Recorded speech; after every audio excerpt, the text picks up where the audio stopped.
change gears and go over to our main topic. It's Morphin' time! For TMNT 2007 versus TMNT Mutant Mayhem 2023 for a debate. We got to stop that because I think Vanilla Ice is hurting for $1 or $2 these days, so he might hit us with the copyright. Mission Impossible, Tom Cruise, not so much. They didn't care that much. But for this one here, we'll cut that a little bit short and a little bit different. So we said at the top, this is our original versus sequel debate. We'll play this too. Dick Wolf's got money too, so I wouldn't worry about that either. But so a little different format. You may recall if you go back about 6 months or so to our Christmas story original versus sequel debate. It wasn't really a debate. It was more of like a compare and contrasting of ideas. We were swept up in the holiday spirit. I'm swept up in Turtle Fever somewhat or so.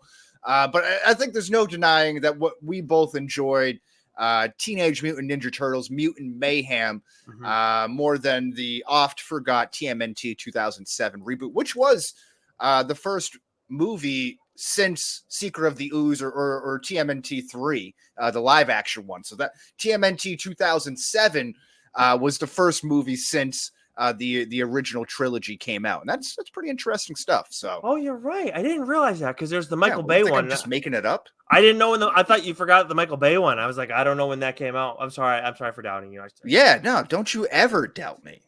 You're so right. Did you wait a minute? Johnny Knoxville was Leonardo in the TMNT Michael Bay. I did not know that. Those movies are very forgettable. Outside of casting Megan Fox as April O'Neil, there's not much to enjoy about those Michael Bay movies. I've never watched them, but I gotta go now because I gotta see Johnny Knoxville as Leonardo. That makes no sense. Well, I don't think you really see Johnny Knoxville. You know, it's like Groot as Well, I don't know what. I'm not sure if that would be the reason to draw you to it. In general, no. But like him. If he was playing Michelangelo, it would make sense to me. But if him playing Donatello, okay, maybe. But him as like a leader, I just want to know how that voice, like how his voice sounds over the guy who's supposed to call him the shots. It's just odd. That's interesting. Okay, I see what you're saying here. But before we go through the debate questions here, we have a little tail of the tape. I'll start with TMNT. Again, 2007. When the world is threatened by an ancient evil, the 4 adolescent turtles, I think that's a bit of a stretch here, must reunite and overcome their faults in order to stand against it.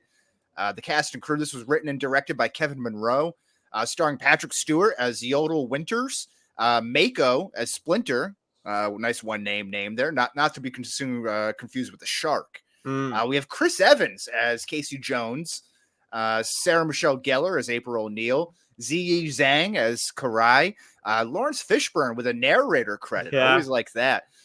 Mitchell Whitfield as Donatello, James Arnold Taylor as Leonardo, Mikey Kelly, appropriately named for Michelangelo, Nolan North. Actually, I also feel like that name fits for Raphael. I don't know why. Nolan kind of comes across as like a little bit of like an edgy jerk. So I don't know. That's just what I get from that name. Okay. And the late great 56 game hitting streak extraordinaire John DiMaggio for Colonel Santino. No relation to the Dom or Joe there. Just John DiMaggio. Yeah. This movie hauled in 95.7 million worldwide and 54 million domestic, including a 24.2 million opening weekend on a $34 million budget. Received a 6.2 out of 10 on IMDb with a 36-60 split on Rotten Tomatoes, while 4.6 out of 5 on Google reviews, with 72% of Google users enjoying this movie. 36. Interesting. Not good. Okay. I think this movie has come around. I think it's grown on people a little bit. That's what my researchers said. People are finally coming around, giving it its flowers after a few years. Gotcha. Okay. Well, we can dig into that a little bit more, but we'll discuss. I'll do my tail of the tape first. TMNT Mutant Mayhem, which just came out this past weekend. The synopsis, the film. It's funny whenever they put like in the synopsis, like acknowledging that this is a film or a movie. Like I just feel like doesn't happen often. Anyways, coffee is hot. Yes. The film follows the Turtle Brothers as they work to earn the love of New York City while facing down an army of mutants. Also, real quick, if I could just interject here, I like how they also capitalized the Turtle and Turtle Brothers as if that was their last name, which of course we know they don't have a last name in this movie. But I thought that was a nice, interesting note. Yeah. Michelangelo Turtle. Yes, that really rolls off the tongue. Directed by Jeff Rowe and Kyler Spears. Written by Seth Rogen and Evan Goldberg. Starring Micah Abbey as Donatello. Shamon Brown Jr. as Michelangelo. Nicholas Cantu as Leonardo. Brady Noon as Raphael. Ayo Edebiri as April O'Neil. Maya Rudolph as Cynthia Utrom, John Cena as Rocksteady. Oh, that's where John Cena was. Okay. Seth Rogen as Bebop, Rose Byrne as Leatherhead. Actually, that's where I was wondering where it was too. Natasha Demetrio as Wingnut, Giancarlo Esposito as Baxter Stockman, Jackie Chan as Splinter, Ice Cube as Superfly. This movie also introduced us to this I've never heard of that played Mondo Gecko, Paul Rudd. He's a riser. He's gonna be an up and comer in the world. I can't argue with you on that one, Wes. Post Malone as Ray Fillet, and then Hannibal Buress as Genghis Frog. As for the box office, this hauled in $51.5 million worldwide on its opening weekend. $43 million of that was domestic, and the budget on this movie was $70 million. So not too bad, but well on its way. I forget. Are you supposed to cover? You're not supposed to cover your budget the opening weekend, right? No, I'm not sure what the rule of thumb is, or if there is a rule of thumb on that. But I mean, I feel like it's right there. And you know, even if this has a 60% drop off, you know, you're right around that 70 million. Right. Yeah. You know, like you're going to get that in that second week drop off. But like we've talked about, it needs to be 2.5 times what it typically, so figure 140 there with the marketing and stuff like that, right? This received a 7.7 out of 10 on IMDb, an even 95-95 split on Roddy T's, a 3.9 out of 5 on Google reviews, with 92% of Google users liking TMNT Mutant Mayhem. Yeah, and what I'll say about the cast and crew, I almost don't know why they have as many big name regular actors in here doing the voice roles, because like you mentioned, John Cena, barely recognizable in this. You know, Rose Byrne, barely recognizable in this. You know, I don't know. I loved Post Malone, Paul Rudd. They were all great in this, but you know, to have all these big names in there that just kind of play, that maybe only have a couple of lines here or there, or there's like so much chatter around everyone that you can't really understand, like pick out the individual. Like there's a lot of people talking over one another. Yeah, I'm not sure if that was really the point. So I see all these names coming out in the trailer and I get really excited. I love Hannibal Buress. You know, I love, again, Paul Rudd. I love Post Malone. I love John Cena. You know, like some of these guys, like, I don't know, just get one person. You probably could have saved some money here. You know, that's my point. Yeah, not necessarily a bad thing. It is odd because I forgot all of these people are in it. There's only 3 people whose voices I knew when we were watching it, and it was Seth Rogen because it's painfully obvious, Jackie Chan because again it's very obvious, and then Ice Cube. That's it. Oh, and Paul Rudd. I didn't. Oh, really? You didn't pick up on that? Yeah. I don't know why. I just didn't. Yeah, like when it was like Mondo Gecko, I was like, oh shit, that was Paul Rudd. So I don't know. It just, I'm sure I'll go back and watch it and think, you're an idiot. How did you not catch that? I'm sure that's absolutely though. I would agree on Ice Cube. Certainly Seth Rogen. I'm trying to think if there's anyone else. And Jackie Chan. Yeah. I mean, those were very, very much easy to point But out. honestly, for those 3, where like everybody else kind of made, and again, like Stockman, he was in it for a short bit. Maybe I would have caught it a little more. I like where you know what's funny is where you were talking about the issues that you had with the movie, like getting there and stuff. I showed up very last minute. Like the last trailer ended, I took my seat, movie started, and I was like, wow, geez, dude. Well, that's what I was hoping for. And if you've been a listener of the Change My Mind podcast, and if you are listening, please jump over to YouTube because I'm going to kill the Twitter feed right now. CMM podcast there. Say bye, Twitter. Say bye. Bye, X. Bye. Okay. On Twitter. Okay. But yeah, so now save changes. We're good. Okay. So if you've been listening, you know, I've been kind of detailing over the past few exit reviews. Like, listen, we have 30 minutes of previews and or commercials in a lot of these movies that I'm seeing.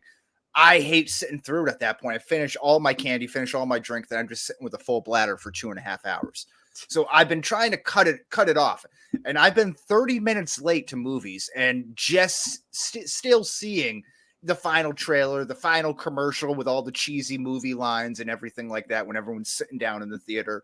And I'm like, all right, that's fine. Cut it a little bit close. I had a 12:30 start time that I was 30 minutes away from. So I ended up leaving at 12:30. Had a little bit of traffic. I get to my seat around 12:50. I was about 40 minutes late. And it turns out I missed like maybe 10 minutes of the movie. That's That's feel wild. about right? Yeah, From what I told you? Well, wait a minute. When it came to that, Because I got in like a minute or two before the fruit ninja scene where they're slicing up the watermelons on the rooftop. And I'm pretty sure that was like that was very much the beginning. Yeah, I'm pretty sure you didn't miss much. Okay, so yeah, again, I wasn't sure, and they kind of filled in everything, and plus I'm familiar with the IP anyway, so Sure. I didn't need a whole lot of that beginning. But I also left because again, I was on a time crunch. Didn't know that there was not only a mid-credit scene but a post-credit scene. Is that correct? There was a post-credit scene, yes. Didn't stay for either. So the beginning and the end, I didn't get either slice of bread. I just give me the meat, the lettuce, and tomato. Thankfully, that's just like you just need to know. Like you may want to. Again, we're a spoiler-filled podcast for those who are new to the show. You may have wanted to see the outline of the Shredder, like because if you love his design, which who doesn't? But that's really more like all that you missed. Like obviously the news. You can get that anywhere. He's just going to be helping out. It's just the company that we were dealing with this whole movie. He's going to help them out. Supposed to be TCBY, TCNJ, TI. Yeah, something like that. Yeah. Yeah. But anyway, okay. So, you did not watch TMNT. You watched the majority of it. Is that correct? Yeah, probably about the same amount of time that I watched Mutant Mayhem. Actually, that's probably. How it worked out. Maybe I definitely still have thoughts though. Like from a comparison standpoint, I definitely have I was prepared to debate this if we needed to because you were going to be representing the other one, which I don't think is even in the same ballpark as Mutant Mayhem. No, but it holds up pretty well for a 2007 movie in a couple of ways, and it does a couple things that I respect on its face, but I'm not sure that it executed it. And just for example, we'll just kind of hop into it now. The animation holds up fantastic. I mean, it's one of the better animated films from the early 2000s. You still watch it now; it's very, very cleanly animated. So that was the first thing that I took away from it. Love the animation of the 2007 movie. Okay. The other one, however, though, is that they pushed past the origin story and pushed past Master Shredder. They've already defeated him, and they're all broken up. And this is like the next chapter that you see them in, which I think was interesting. There's no origin story that you just kind of pick up and assuming the people who want to see this movie are seeing it because they know the Teenage Mutant Ninja Turtle story, which I love. As we get all of these reboots and everything, I just appreciate that. And I can't really say much about Mutant Mayhem because I missed the introduction and the origin story there a little bit. But this one, kind of does that, but it's a little bit of a fresher take on it. Yeah, it's a fresher take. So it's a fresher take. I agree with that. I had like thoughts on some of the other stuff you were saying. So like when it comes to the animation is solid. It does hold up. For a 2007 movie, it's fantastic. Yes. My thing is that I feel like it's also when I was watching, I was like, this could have just been, made straight for DVD or straight for like. I agree. It didn't feel crazy cinematic to me. That was my big thing. Yeah, I could see that. This was done by a very small studio that went bankrupt after its next movie here. So they were supposed to do another. I think it was a Magi. I am AGI. I think that was the name of it. And they did this other movie called Astro Boy that really flopped. You might have seen. You might remember. It's like probably like 2010 or so. You might remember if you saw like a trailer or something for it, but. Didn't really do that well, and it was supposed to get a sequel, TMNT 2, and they just never got the money, and that was right around the same time that everything got sold to Viacom and Nickelodeon and all that stuff, so everything just kind of went into a different route. So I think this is like from an art standpoint, it's solid. Like I understand the times, like I like respect to the times. Like obviously it's a lot different. Like animation was it's like the Incredibles. That's what they looked like to me. Okay. I mean, I think I think there's a little bit Incredibles is better done, but like either way, It's a better movie, yeah. well, no, but from an animation standpoint, I think the Incredibles are still better too. There's a lot more going on too, so I think it has to be like, Yeah, I don't know where you're not seeing it. Like you really you just think it's fine. Like I yeah, think I for do. 2007, like this is great animation. When did the original Incredibles come out? Because this is not I better would than say the I would say it's right around there. Incredibles came out. The original Incredibles came out in 2004. I don't know. I would not say this is better animation than the original Incredibles. Absolutely not. Oh wow, I think wow. I'm not saying it's bad. It's just not on that level. No, you just Now, have a high bar for it. I'm beginning to learn this here. well, as we start to like the Spider-Verse changed the game, right? Like for the Mm-hmm. longest time, there were like Pixar has always had good animation in its own. There's different styles, but still like it's got its. You kind of can tell when it's a Pixar movie, but everything else, like I don't know, like how many things are making major statements. Like Shrek was good, but like from an animation standpoint and everything, but Well, and let me just say this is our first question here. So which movie has the better animation? So we're just kind of hopping right into it now. Right. We'll go back and forth on it. Thank you very much. I got confused with the fluidity. Well, stuff. no, So I didn't say it. So we just kind of jumped right in. So just for the viewers at home. when I saw when we watched Spider-Verse, like the original one, there's so many things to like about it. As someone who loves comics, like I was so appreciative of that animation and how next level it was. And I thought, let's get more animated movies and please take Spider-Verse's lead. That doesn't mean do the same exact shit that they do, because you can't do that. It's going to look bad. That's what I felt. I felt that the Mutant Mayhem did what I wanted to happen. Like it's totally. For sure, I agree. So very unique animation, very disjointed and like uneven, which I thought was kind of cool. I think that was purposeful. If you go back and read some articles or some interviews, I think that was done on purpose.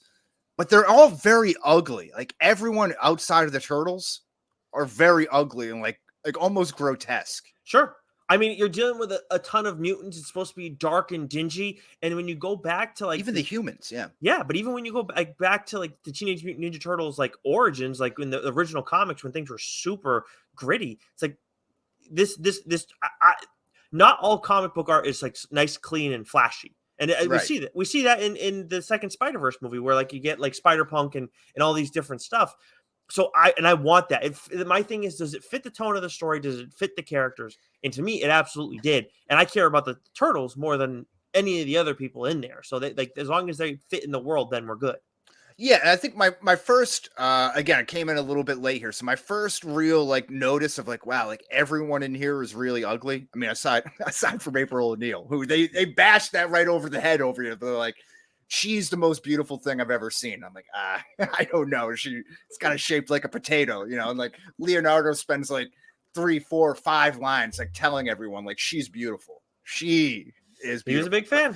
Aside, beauty is in the eye of the beholder, but it's also there's also objective beauty too. You know what I mean? Some people are just beautiful. But I would say the April O'Neil from the TMNT 07 one she's like Mrs. Fantastic. She's very shapely. But nevertheless, when they go in to go reclaim April's bike and all those biker gang guys come out and they all look disfigured, like almost like, like they were missing a few chromosomes or something. You know what I mean? Like they're like very slow. And I'm like, is this what it's going to be like depiction of the humans the whole time? And it kind of was. You had the Cynthia Outram had like no jaw really. It was just like neck into the mouth. That was very interesting. So very, very unique style, which I thought was interesting. It definitely grabbed my attention on. But everything kind of looked grotesque, which is like, can we just not make beautiful things anymore? Can we not do that? But you don't. I just don't think that fits in the TMNT world. No, I hear what you're saying. I do. Yeah. I liked the animation too. I thought the animation was nice here. I love it, and I hope that again, like as we get more of these, like as people try and mess around with comic book properties more outside of live action stuff, it can be done successfully outside of the Spider-Verse. Like this was very good, and I don't think it's not on the same level because Spider-Verse did its own. It did it first, and it's so clean. So this is naturally going to rub some people the wrong way in some capacity, but it's like. Clearly, it's doing well monetarily. Hopefully, that continues so that way people will continue to take these risks. But I love this and I want more of it.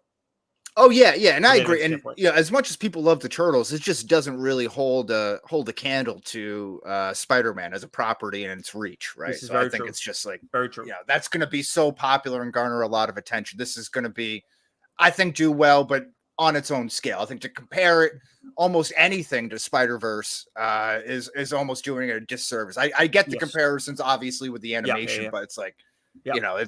it's this is its own thing in a lot of ways. To think 100%. it's going to have like $500 million in revenue, like that's clearly that's not going to happen with the opening weekend and stuff. Right. 1000%. But now where we've had this and we've had Spider-Verse, and then on the small screen we have Incredibles. You got me thinking about them. Invincible, which Right? is, Yeah. it's a little more traditional in some ways with the animation style, but also kind of incorporates like an anime type feel. It's just like these are things that can do well, and they can do well across like multiple generations too. It's not just for kids. So I hope we continue to see more of that. Yeah, and there was a really interesting quote. I think it was from the director of Mutant Mayhem here. It was like, we talked to the artist and said that like we wanted this to be where this is a teenage film to be, or like kind of a kid's film, to be like you would draw when you were a kid, and to not have before you knew the rules of art and the rules of drawing, so that you could make a huge eye with a tiny eye or whatever, and things to scale didn't really match up. And it's still kind of like your personality or your imagination, I should say, coming through there. So which I thought was cool. Again, like for the similar reasons why I liked the AI intro to Secret Invasion, you give me a good reason for your a method to your madness. I can buy into it. It's like, okay, I get that. Just say it beforehand. Yeah, I know how you feel. just wanted to get that in there. Which movie features the Turtles in their truest and or best form? I mean, again, I'm prepared to like have this as like a full-fledged like Oh yeah, but I told debate. you this in the text message. Yes. Too. No. I'm just letting like a back and forth. I'm letting the people know, like I'm ready to just like bash everything on Wes's side of the argument and go full bore on my side. I think. Well, I would hope you could have a more nuanced conversation. I'm trying. It's tough. I think from a Raphael standpoint, the 2007 movie version was more what I think of Raphael. I still very much like Mutant Mayhem. That said, I think everybody else in Mutant Mayhem, I 100% like prefer that. And even though there's some changes with those characters, I think Mikey's probably like, from when you talk about like the difference between the two movies, he's probably the most similar across the two. And then the biggest differences are Raph. But I think that where Leonardo and Donatello are so different in these two movies, I absolutely love them in Mutant Mayhem. And I don't like those two characters in general.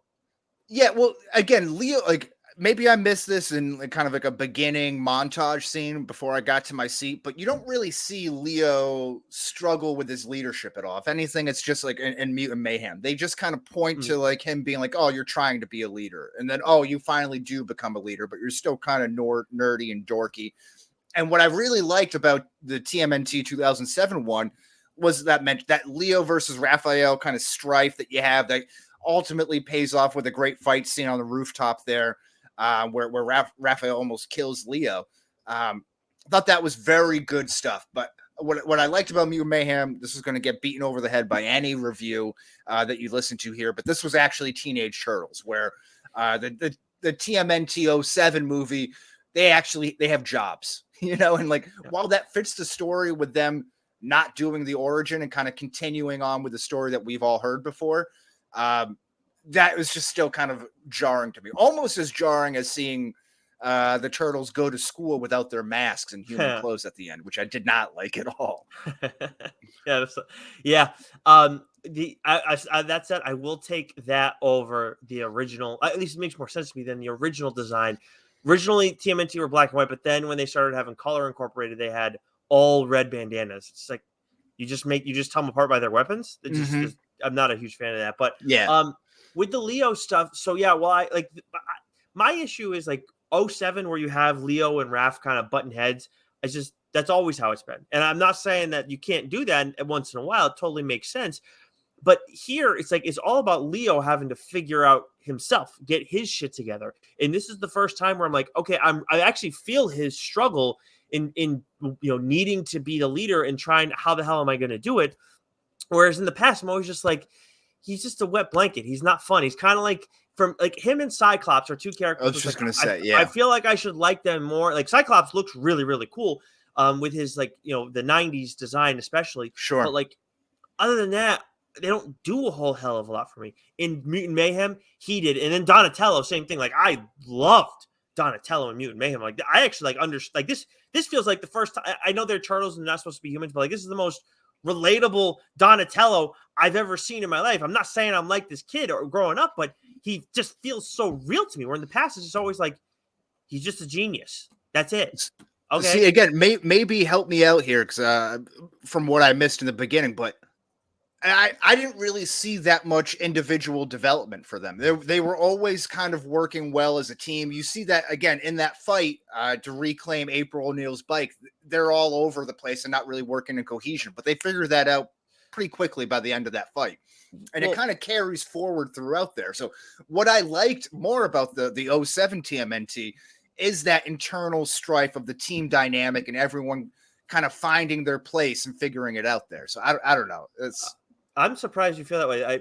Okay. First, when they get, so I'm pretty sure the Fruit Ninja thing was what led right into, because that was the star. Yeah. Okay. Right. Mm-hmm. So right from there, they go and so you know what you missed? You missed them like doing the shopping list thing. That's what you missed, which was really freaking cool, because where they played Annie up later on in the movie, they also played it in that part of it too. That would have really gotten you in a. That sucks that you missed that. Okay. That was really good. But anyways, so when they go and do the throwing, the Fruit Ninja stuff, like Leo had followed them at that point. Previously, they said, I don't want to follow. They ignored Leo because they did the grocery shopping. And they're like, oh, I want to go. Let's go see this movie. And Leo's like, no, we can't do it. And he's supposed to be the leader. And they all just blatantly ignore him. I see. Okay. So that would have been helpful if I'd seen that then. Yes. Yeah. But then even with the fight, like Leo's like telling Raph to go one way and then Raph goes the other. And then Leo's like, I told you to go this way. And he's like, yeah, but I still got it done. And then there was still a level of disjointedness to them. And that's like that, all that stuff to me is biggest for Leo. I think the flattest character was probably of the Turtles was probably Raph.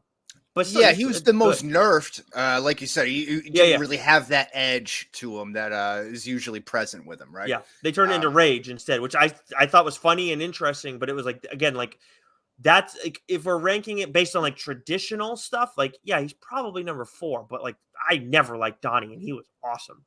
I guess, and maybe this is where it comes into just feeling like this was tailored more for the teens, tweens, and in betweens, right? It's like. Yeah, that internal strife didn't really feel present or didn't hit as much for me because it felt more like good natured and the friends were all ultimately everyone kind of knew their roles, but there wasn't really much pushback there. There maybe just a ribbing or a joke here and there, but like there wasn't a whole lot of like, I don't know. I just didn't feel like they spent a whole lot of time on it, which I think is actually a big part of the Turtles is finding out who they are and then as individuals, but also who they are within the group. See, so now when we talk about like Raph being nerfed, like Mikey was not nerfed, but Mikey's always just like good vibes and everything like that. But like all these guys wanted to just get out in the world, like and be around people and stuff like that, and be able to live normal lives. Raph, as much as all the other guys wanted to do that, Raph was pretty vocal about it in the sense of like. Where at the end he's like, I said I don't want you guys to be the last things that your faces to be the last things I ever see. And he's like, oh, I'm happy to like have that. Like he's kind of going about that the whole movie. Like there's pushback, and then there's Leo pushing back on them, and it's also like a parent kid dynamic in all this too, where like Splinter's very, very different than what we're used to. I agree with that too, and I wasn't crazy about. I think even his look was a little different. I love Jackie Chan. I love the voice acting and some of like the jokes and stuff. And obviously his fight scene when he comes to save them is awesome. But the look of him compared to that more like fox look of TMNT, like he kind of looks like a fox in that. And like the more traditional look of Splinter, I kind of preferred that a little bit more. He had the rounded ears that just made him look softer. I don't know. It didn't work for me. It was more of like a Ratatouille type of thing. This is by far, I mean, if it's not already clear, and if you guys haven't already seen it, this is by far the most unique take that I've seen on the Ninja Turtles. That said, to me, where like it's so different in so many ways, it still feels like it's in the ballpark of TMNT, which is why, like I'm curious to listen to Mac and Goo talk about it, because I think Goo ended up liking it. This is why I loved it though. Like it's a different take and a different spin, more modern spin, but there's still some like nostalgia-y kind of stuff integrated in there in respect for the property. And that's like, so yes, I agree with you. So much of this stuff is different, but it's all in the realm of like within that ballpark. Yeah. I hear what you're saying there. I'm trying to think of anything else. The music montages I really loved. Specifically, you mentioned the Annie Up, but the No Diggity scene when they're going through, getting all like the mafia families riled up, and it all kind of looks like they're fighting at once, but it's like different times at different locations. So it's really well done. And anytime you get No Diggity by Blackstreet on there, I mean, that's just a hit maker. To that end too, especially with those two, like the montages and everything, like they did such a good job in this movie of getting those, like, for lack of a better term right now, those comic book moments, those shots where we've talked about that kind of stuff in the past, where you have the characters posing like right before they go into a fight, or walking into a fight, whatever. Those are some of the best images. Those are things you see on covers sometimes, or splash pages. Yeah, there we go. I know that. Yeah, that's the shit right there, man. I absolutely loved, like, every time they did it, and they did it quite a bit. I was just like, I'm so here for it. Maybe a smidge too much, but I liked it overall. But maybe it was definitely a lot.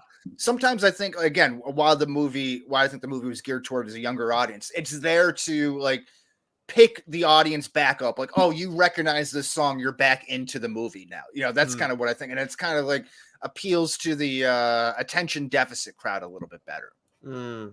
That's just me. Which movie do you think tells a better story? I mean, Turtles related story. Or let me reword this. Let's talk about the stories of each movies. Okay. Well, I mean, so with the 2007 one, there's like the interesting angle of like the Turtles haven't been separated and now coming back, and the dynamic of Raph and everything that's going on. Is it the Night Fighter?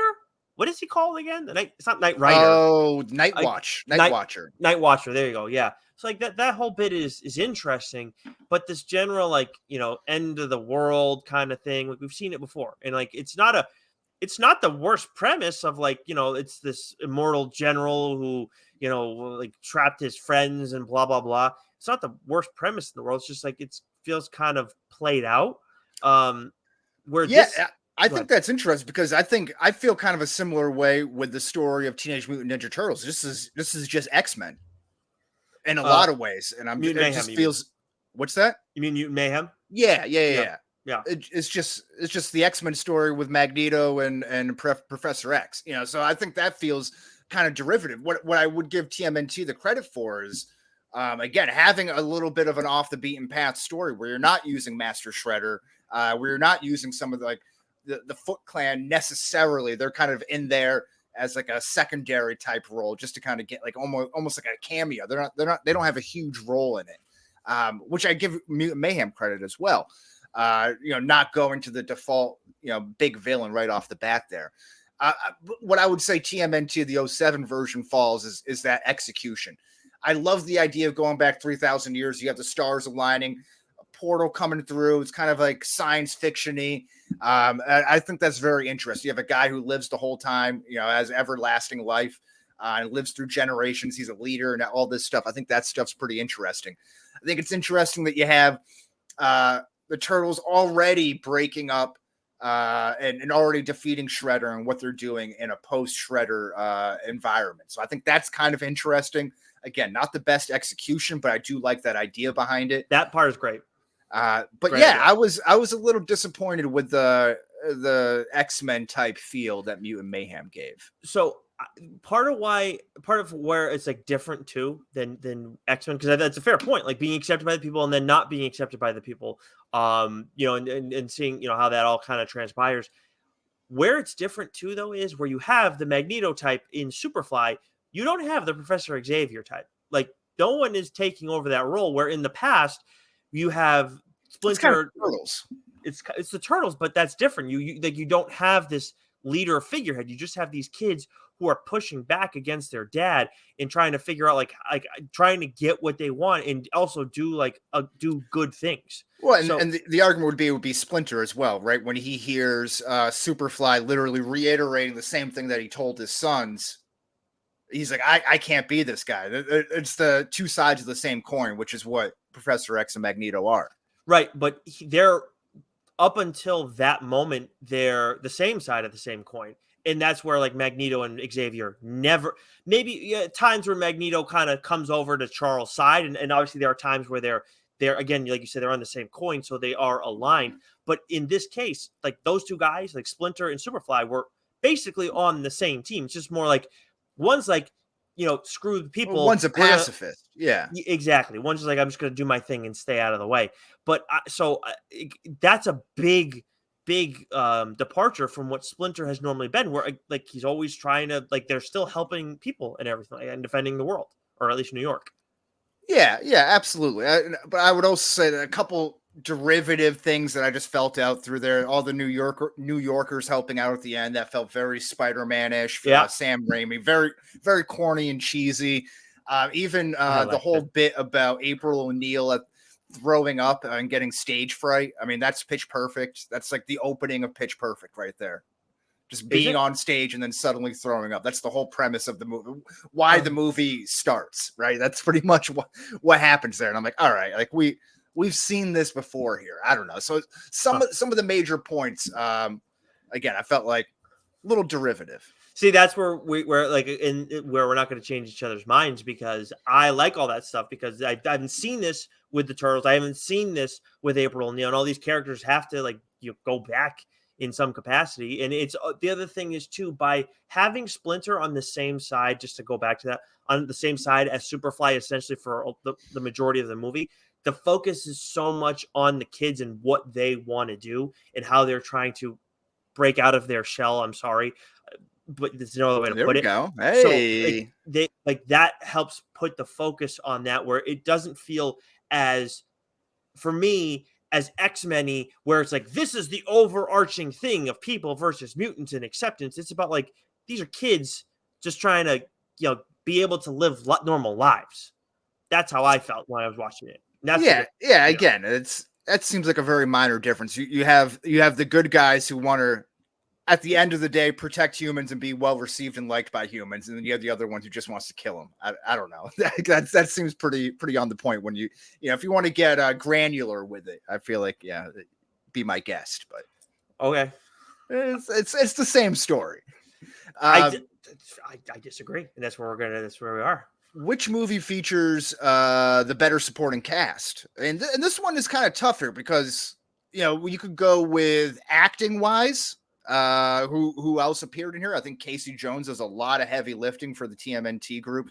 Chris Evans, Sarah Michelle Gellar, Lawrence Fishburne, Patrick Stewart, the voice acting there. Or you could go with the characters themselves.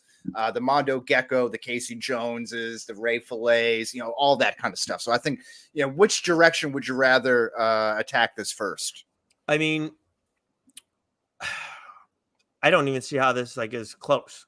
I don't. As much as I would love to have Casey. Well, again, this isn't really a debate. We're just having. I don't know how I can't say this any more clearer to you, Nick. We're just exchanging ideas. I know, it's so bad. I mean, we talked about it for like 3 days. So. I know. I know. It's. I don't know what's going on. So personally, like when I watch when you talk about supporting cast, I'm in this instance, I'm also looking at like Superfly. And then the Patrick Stewart villain in the 07 version. To me, just across the board, the only advantage that the first one, the 2007 version has, is Casey. You don't have Casey in the other one. Casey's obviously the man.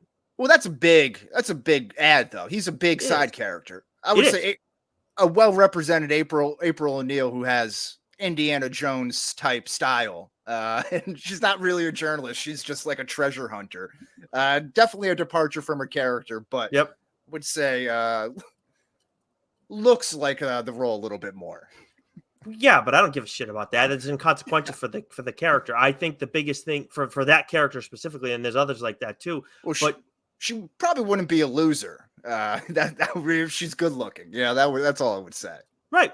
Yeah, she probably wouldn't. But what was I gonna say? But yeah, other than, like, so for me, Casey's their one advantage, and that's really it. And it's a huge. Don't get me wrong, it's a big thing. But like, you didn't need Casey in this movie. It would have just clogged things up. I agree. I think I would like some sort of an introduction or an Easter egg or something like that. I don't know, but there's still high school. I don't know if you can really have a high school vigilante. That's not just like a normal person. So I don't know. But yeah, I mean, this movie is really loaded. Mutant Mayhem, I should say, is really loaded with the cameos here. But yeah, wanted to give a shout out to Casey Jones there. I do like Yodel Winters as a villain. I think I like him a little bit more than Superfly, although I thought Ice Cube did a fairly good job. We'll get into that question a little bit after. But yeah, Mondo, Gecko, Ray Fillet, those were all my favorites. Bebop and Rocksteady were nice to see represented, but they weren't. Sometimes I felt like their action scenes, and there's so much going on that it was just kind of like a blur of color every time. Like it was tough to kind of pick out people. Like I'm thinking of the car chase scene specifically. And it's like, all right, who is this? Who is this character? Who is this? There was a lot in there. So sometimes I think with having so many cameos, that could kind of water it down. So the one other thing about this too, like with the Mutant Mayhem, like we get Bebop and Rocksteady, who are always bozos, right? They always are. They are here, and they totally fit. Where these characters like team up against Superfly against the end, in general, like, and there's some other characters too. It's like I don't recall that happening. I just hope this doesn't turn them into like good guys the rest of the way. You know what I mean? Like, I don't want Bebop and Rocksteady to be that. Like, I like them, and I like them when they're just mindless oafs working for getting manipulated by bad guys over and over. And while they did set up a sequel and everything with the teasers, the movie itself kind of ends with a neat little bow, which I'm not sure is completely satisfying there. Like you said, there everyone is living in the sewers under one roof together, and all the bad guys are now good and all that kind of stuff. So it's kind of like a perfect, happy little ending there, which I prefer in the TMNT. Again, a little bit more adult storyline there. It kind of leaves things open a little bit more. Mm-hmm. So that's just me. Of course, one's getting a sequel that has a neat bow on it. The other one did not, and he left it open. Apparently, I was doing research for it. TMNT. It was going to be covering Michelangelo. There was like a mock-up movie poster, and it was Michelangelo holding his demutinized turtle brothers.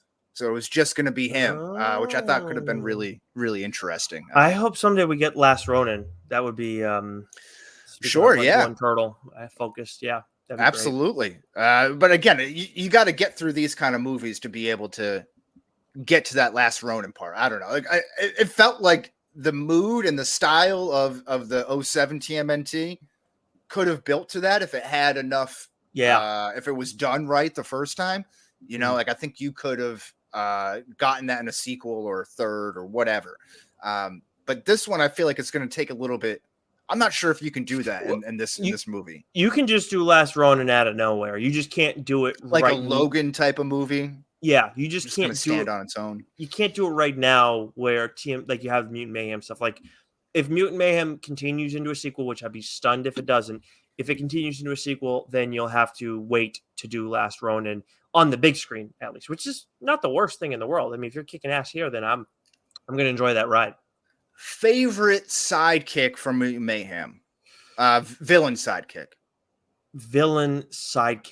I mean, I hesitate saying the Gecko because I didn't even know it's friggin' Paul Rudd. He was awesome, though. I mean, he was. And so obvious for him and Michelangelo just to go right off the bat together, right? Now they vibe very well together. Yeah, I mean, it's probably them. I mean, I like the look of Bebop and Rocksteady. Mm-hmm. but they're also like, I can't believe that was John Cena, that it was Rocksteady. Yeah, it didn't even have to be. It didn't even sound like him, so I'm not sure. Yeah. Well, why they shelled out that money. I mean, Mondo Gecko was up there. I loved Ray Fillet. Ray Fillet was a great time for me. Finding out after the fact that was Post Malone was fun. Yeah, totally makes sense. I didn't know that either. Which movie has let me stop myself here. Please compare and contrast the villains. So you have one villain that, like, again, I keep forgetting Patrick Stewart's character. Yodel. Yodel. I mean, Yodel has an interesting story. Like, okay, he's like, he took over the world. He's immortal. He betrayed his friends in doing so, and now he kind of wants to go. He's lived enough lives that he's all set. It's interesting. But then you have Superfly, who tries to befriend the turtles and all. And again, like, something you've definitely seen before. There's no denying that. But that's the way it is with, I feel like, in both of these characters. The thing about Superfly is, like, he's kind of fun. Like, you can understand why people would get along with him. And again, you can understand where, like, he doesn't like humans and what they've done in everything and how they've been rejected and whatnot. Sure. But it's like the personality that's there with him is why I like him so much more than Yodel, even though maybe Yodel has a slightly more interesting backstory. Yeah, I think my thoughts on Superfly really deteriorate once he goes into Super Duper Fly mode and he becomes huge and it's just a big monster character. And then he's already, all the other sidekicks, the Bebops, the Rocksteadies, the Ray Fillets have all said, like, no, I don't really want to do this anymore. Like, this, I never knew that there was another option other than just hating humans. So they all come against them. I'm like, I don't know. That's when again, it feels kind of kiddish, more geared towards the children than me. It doesn't really feel like an earned ending or an earned villain there for me. But I think I agree with you. I can get behind it, even if it is a little X-Men-ish. I can get behind his motivations and what makes him into a villain there. But I really do. I love the Yodel villain in TMNT. Again, like you mentioned, the warrior who earned eternal life at the expense of his brothers being cast in stone. That was unforeknown to him, unforeseen. He didn't imagine that. So he spends the rest of eternity using all of his resources to get his brothers back, only for them to turn on him and to not want him. So, and he's really kind of like misunderstood because he wants to get rid of all these monsters, these gargoyles who are just like hanging out on the tree, on the building tops. And you find that out at the end, and he just wants a peaceful death. I think that's a really like nuanced, kind of layered adult villain there, as opposed to Super Duper Fly, who just makes like references to his own rap lyrics, which I hated. It's like 6 a.m. and the cops roll in, or whatever that Ice Cube line is. And I'm like, all right, like, what are we doing here? So I was a little. We talk about on the nose, right? This is where you see, like, I laughed at that. Like, I don't like. This is where we see shit differently. Like, just sometimes it's just funny. But this is a little bit too joking. And I know that relates to the kids and stuff. It's just, again, I think TMNT was a little bit more geared towards adults. Mutant Mayhem, a little more geared towards the children there. With, again, it's a PG movie. So. I'm thinking about this and like this conversation, and obviously we're not doing a poll because we're not debating. There's no winners here today. Right. We're all winners. I would be the loser on this one. I'm curious though, with these in the future, where we put out 2 polls with this. I know we're struggling to put out just one. But yeah. When you say we, who exactly do you mean, Nick? The people don't know who puts out the polls. No one's putting them out, so it doesn't matter. Right. But the idea, I guess, is just we have it. We always do it where it's like who won the debate. But I don't always trust the voters to go and be like, "Oh, I'm voting for Wes, and Wes did a good job." It's like whoever like has the better movie wins the debate. I feel like most of the time that is the case. Oh yeah, well that's why we like to open up the show with this. I won't change my mind because I don't have to, because I'm an American. But people already have their minds made up. Do you think that if we put out 2 polls in the same thread and it was who had the better debate and which movie do you like more, do you think people would try to answer it a little more honestly? I might be asking a lot from the people. I don't know. Okay. But I think I like to think the people are honest. Yeah, I would Okay. hope that they weren't just lying all previously. That would be. But I do hear what you're saying though. It's like, Yeah. did they really listen to the episode, or did they just see that movie and it's like, no, I like it better? Yeah. Or did they listen to the episode and be like, I've already decided, and whoever's on the other side of it, I hate for this next 30 minutes. It doesn't matter. I hate everything that comes out of Wes's mouth anyway. It's Nick every day, all day. Or vice versa. Yeah. Take it or leave it. So I don't have any further questions. Obviously, normally we would do our closing statements, but I'm actually curious your grading. Yeah, so grading here, I liked Teenage Mutant Ninja Turtles Mutant Mayhem. I enjoyed it. It was a fun time. It was quick too. So as I mentioned, I was on a time crunch, even though I missed, I don't know how much of the opening there. Maybe it was a little quicker than it was supposed to be. But that it was a good time. Again, I come in there fully knowing that I'm not the target audience as someone who's pushing 40, right? So that's I come in knowing that. But there were still some things that I would have rolled my eyes at, but if I had my teenage son there, we would have had a great time. You know what I mean? Like, so I give it like an 84.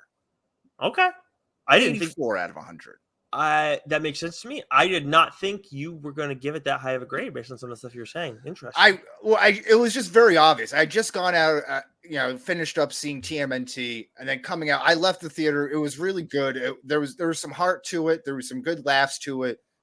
Great animation to this. But again, it's not totally geared for me. When I gave it some time to marinate and I was thinking about some of the things that I had issues with, that's when I start taking the points away from it. Sure. I obviously really, really like this movie, and I do have a higher grade than you. But at the same time, like, this isn't Endgame. This isn't Spider-Verse. This isn't one of those movies where it's like, how do you give it an 84? Like, totally makes sense to me how someone could give it an 84. Maybe an 80 would be where I would be like, wow. But maybe 85. Does 85 feel a little bit better? I think the score that you feel is right is the right score for you. I'm just having a larger, an objective view of it. Because we talk about that sometimes when we see this has got it on Rotten Tomatoes 95 split, but wasn't it like a what was it on IMDb? It was a 7.7 out of 10. That doesn't make sense to me. That's absurd. I am more on the Rotten Tomatoes end of this. I gave this a 91 out of 100. And a big thing for me in this is the animation. I really love it because it feels like a statement's being made with the animation. Whereas, you ask the average person who's got the better animation, TMNT 2007 or Mutant Mayhem, they're probably going to say 2007. But I look at that and it's like there's nothing is really being said with this art here. And that's kind of what I was trying to get at before. Oh, I agree. I just think, again, for an entirely CGI'd movie, it's very smooth. Everything moves well. It's very clean. Everything. It's like it just looks very good for 07 there. For so many reasons, it is good for 07. Yes. And I think even now, like, if this were to come out now, it wouldn't be statement making, genre defining or anything like that. But I think it holds up as a very cleanly animated movie, which makes me wonder whether you're talking about Spider-Verse or the new Turtles or the 07 Turtles, when you have these fully animated movies compared to, like, say, the CGI of the new superhero stuff, The Flash, for example, or Quantum Mania, where's the disconnect? Do you know what I mean? Is it like the live action blue screen stuff? But like, why can those things look so crisp and clean? But then you can tell a green screen Spider-Man No Way Home or something like that, That's an interest. Yeah, that's a fair question. I'm not sure. It's a good question. It is. Do you have a grade for the TMNT 2007? Yeah, 79 was kind of the number I was thinking on. Maybe 80, maybe it cracks up in there, but I think right around there. I think it's a good movie. I think I like the chances that it took. Just the execution wasn't fully there. Gotcha. It was trending towards like a 70, maybe a 72 for me. So we're in same general area, same separation. Just about there. So yeah, so go see Teenage Mutant Ninja Turtles, Mutant Mayhem, now in a theater near you. Also saw it in 3D, which was awesome, by the way. That was really nice. Nice little treat for me. And then also go see TMNT, the 2007 animated movie, available to stream on HBO Max, or if you're a premium subscriber, on Amazon Prime. Yeah, go check those out, and go Ninjas, go.